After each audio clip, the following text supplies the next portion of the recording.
Hi, this is Vicky of singlemotherahoy.com and you're listening to my podcast. Thank you very much. Today my podcast is going to be a bit more about Facebook. The last few weeks it's been about, various different things about Facebook.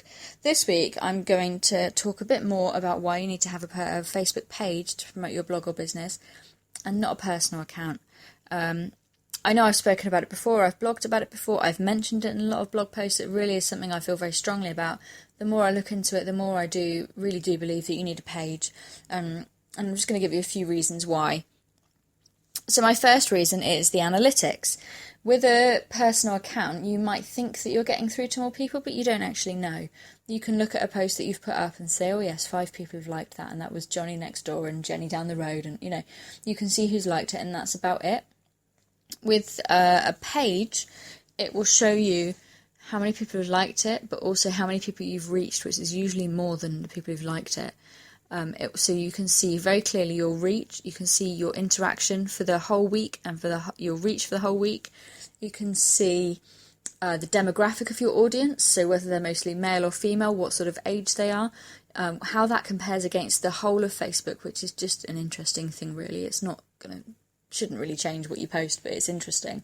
You can see what country they're in, you can see what devices they're using, you can see all sorts of things and really start to drill down into which post is doing well for you, which post is not doing well for you, which post is interesting, which is not interesting, and see, you can use that to drive what you post. If you're posting lots of pictures and not getting any interaction, or if you're posting at a different time of the day, you can use analytics to say, oh no, actually most of my followers seem to be online at 10 o'clock at night, so there's no point in me posting at 3 in the afternoon because it's just there's nobody there to see it. So that's, it can really help you. And I think when you're trying to build a page up, things like that can be really, really handy. Once you've got like a massive page with tens of thousands of followers, it doesn't matter when you post, there's going to be somebody online. But when you're not really very big, you might only have 30 or 40 people online at your peak time, but that is the time to target then, isn't it? And get all of those 30 or 40 people engaged with you, because then you'll go out to a bigger audience. As I mentioned last week in the Algorithms podcast, plug. So my second point is Facebook's real name policy, which I'm sure you will have heard of by now. It has been all over the news. They've talked about it. They're getting a lot of stick for it, but they are standing by it. Mark Zuckerberg has stood up and said that he stands by the policy and it will remain. They might well turn up in the future and say, actually, no, we think it's a bad idea, you're right. But at the moment, it's sticking. The reason they're getting a lot of trouble over it is because in the States, it is harder to change your name by deed poll than it is in the UK.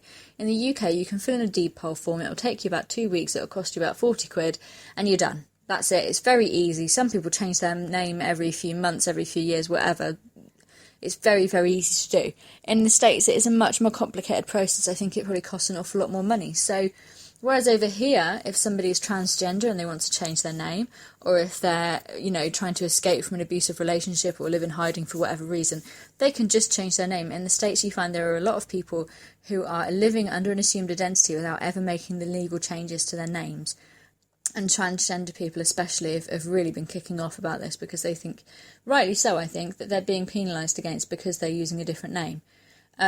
Facebook have said, Zuckerberg did stand up I think last week and say the real name policy has a fair usage thing.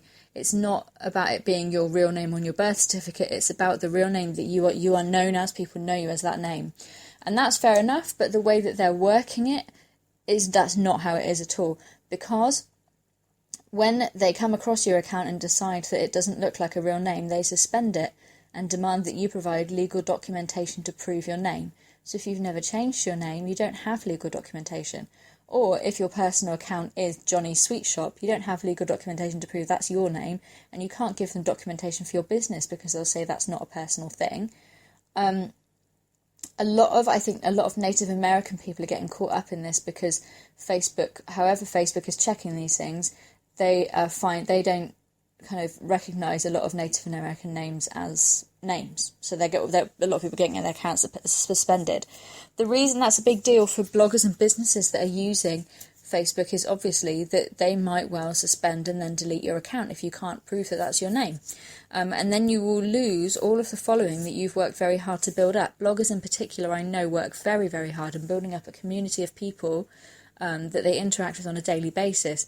If you lose those connections, people are not going to immediately think, oh, she's probably just had a name change thing done, she'll probably just open up a new Facebook. They're going to think, she's probably closed her blog, he's probably shut down his business, I'm going to go and buy that from somewhere else or read somebody else's blog, never mind, it's a shame but it doesn't matter, nobody's going to come chasing after you around the internet to try and find you really. You might get a few hardcore followers that will do that, but most people will just move on to the next thing and you've lost that connection then very quickly. And it's not worth risking, I think, just for the sake of having a personal account, when I really don't see that there's any benefit in terms of it, for promotion of a business or a blog. My third point is, with a personal account, you're looking at two-way communication. If you have a personal account and you want somebody to follow you, they have to add you as a friend, which means they are opening up their own personal account to you. You can see their pictures, their updates, everything. And if you wanted to, you could, really possibly Facebook stalk them, go back, look at loads of, old pictures, old things, everything, if you wanted to. They will do that for a friend or for somebody that they kind of half know from work. But if it's a business or a blog name and they're not really sure, they're not going to do that. I've said this to a few people and they've said, oh, don't be ridiculous, because you can just add people to lists and you can limit what they can see and blah, blah, and no. Generally, your average person probably doesn't even know they can add you to a list, and if they do, they don't have time, they don't care. You're not that important that they're going to bother to. Most people these days, I think 70% of people are accessing Facebook through a mobile phone. And on a mobile phone, it is that much harder to do things like adding people to lists and generally messing around with things like that. People don't have the time and they don't have the inclination. Unless you're offering them all kinds of crazy free stuff, they're not going to do it. And even if you are offering them crazy free stuff, loads of other people are giving away free iPads these days. They're still probably not going to go and do anything about it. You're just going to lose that connection. You want to make it as easy as possible for people to connect with you, and that's why Facebook pages exist, because they make it easier for people to come along, like your page, interact with you just like that, without any sort of hoo-ha, without them having to give away any of their personal information.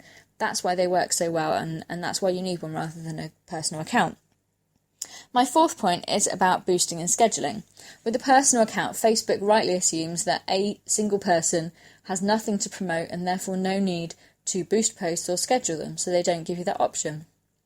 With a page, you can boost a post if you want to, so you can pay to promote it. Boosting a post, basically, I said, for those who didn't hear the podcast last week, it was about algorithms. And the basic principle of the algorithm is that it doesn't work against the content creator specifically.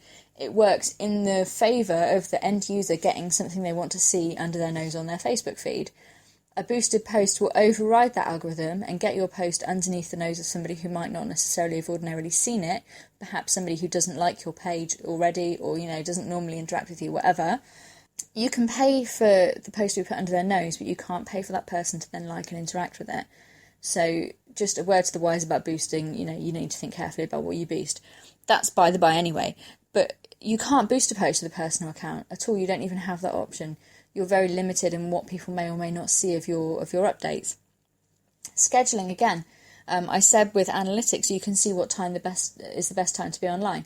Between 8 and 9 p.m, I'm usually scheduling blog posts for the day for the next day, or I'm working, or Samara's woken up and I have to go and check on her, whatever. I'm doing a million other things. I'm not sitting looking at my watch thinking, right, 8:35 is the best time to post, so, it's 8:20 now, I'll wait until 8:35 and then I'll think of something really great to post. Am I heck? I'm there 2 weeks in advance, scheduling, 10, 20 posts at a time to go out at the key point of my day. And I do that in advance, and it turns up in people's news feeds and they go, oh great, there's a post from Vicky, job's a good one. I don't have to worry about it in the way that I would if I was using a personal account. And that's why it's so fantastic. They've put that there specifically because they want businesses and bloggers and people with something to promote to use it. And they haven't put it there for personal accounts because it's a personal account. You wouldn't need to use it to promote a personal account unless you should be using a page, if you see what I mean. So those are my 4 main reasons that you need to have a Facebook page and not a personal account. I'm sure there are lots of other reasons. There's one reason that's been batting around in my head all day and I cannot remember what it is, and I kept thinking, you must say that in the podcast later. Can I remember it? Can I balls? Maybe I'll write it in the blog post underneath if I can remember. I do hope you've enjoyed listening. If you have anything to add or comment, do please do so in the comments below, and do please share this podcast with your friends if you found it at all interesting or engaging. Thank you for listening. This is Vicky from singlemotherhoy.com, and I'll be back next week. Click me, mummy.